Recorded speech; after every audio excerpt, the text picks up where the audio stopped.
Have you ever gotten that lab report back, looked at your cholesterol numbers, and just thought to yourself, why? Why is my LDL so high? It can really feel like a total mystery, right? But the answer, it usually boils down to one of two main things. Your body was either born this way, or it's just reacting to the fuel you're putting in it. So today, let's pop the hood and figure out what's really going on. So let's get right to it. This isn't about blame, it's not about pointing fingers, it's just about understanding the nuts and bolts of how your body works. And believe me, the answer is probably a lot simpler than you think. And here they are, our two main suspects. In one corner, you've got your genetic blueprint, the factory settings you were born with. And in the other corner, you have the fuel you use every day, your dietary choices. We're going to investigate both of these to see exactly how they can cause that LDL number to creep up. But first, to really get this, we need to think about the problem in a new way. Let's imagine your circulatory system not just as a bunch of tubes, but as a super busy highway system. That's the key right there. High LDL isn't just a number. It's a logistics problem. It's a traffic jam. It means you have way too many little delivery trucks carrying cholesterol, and they're just stuck in traffic, endlessly circling your bloodstream with absolutely nowhere to go. This traffic jam is what we need to get to the bottom of. Okay, let's start with our first suspect, the one you have zero control over, your genetic blueprint. This is all about the hardware you came with, straight out of the box. And the most important piece of hardware here is something called an LDL receptor. The absolute best way to think about these, they're like docking stations on the surface of your liver.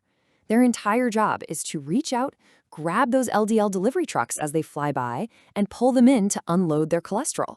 So when it comes to genetics, the problem can be pretty simple. Some of us are just born with fewer of these docking stations, or maybe the ones we have don't work quite as well.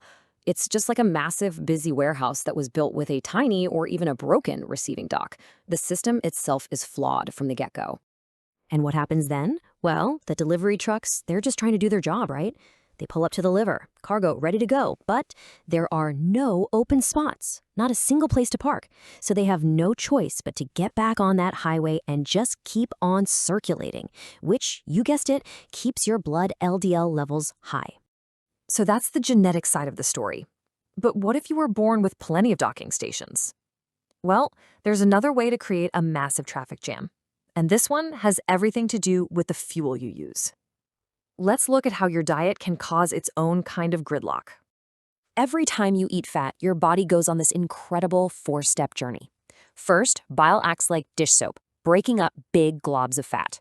Then, an enzyme called lipase comes in like a pair of scissors, snipping those fats into tiny little pieces. Your gut then absorbs these pieces, and finally, it packs them all up into these giant delivery trucks to be sent out on the highway.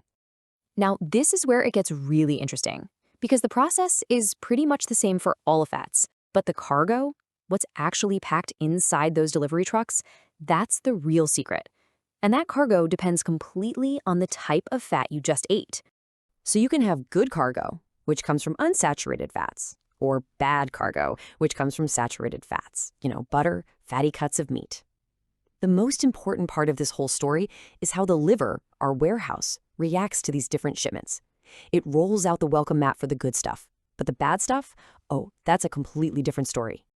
And here we go. This is the main event. This is the climax of the diet story. When a delivery truck pulls up to the liver's docking station and it is just loaded to the brim with saturated fat, the liver takes one look at the manifest and says, nope, not today. Return to sender. And the liver doesn't just, politely say no. It takes real physical action. It literally slams its doors shut and starts pulling its LDL receptors, those precious docking stations, inside away from the surface. It's actually hiding from these deliveries, making it totally impossible for them to part. So what's the result? Well, it's the exact same traffic jam we saw with the genetic problem, just for a totally different reason. The delivery gets rejected, the truck is forced back onto the highway, and your LDL levels go up. But even worse, these rejected bad trucks are the ones that are way more likely to get stuck in the walls of your arteries. And that's the real danger of high LDL. Okay, so we've seen how your genes can leave you with too few docking stations, and how your diet can convince your liver to slam its doors shut. But listen, the story is not over. The system isn't completely helpless.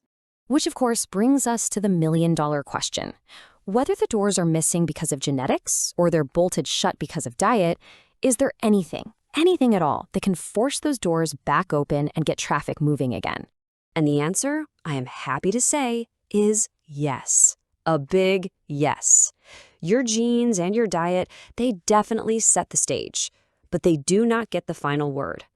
There is a third player here, a powerful wild card that can come in and completely change the game. And what is that third player? It's physical activity.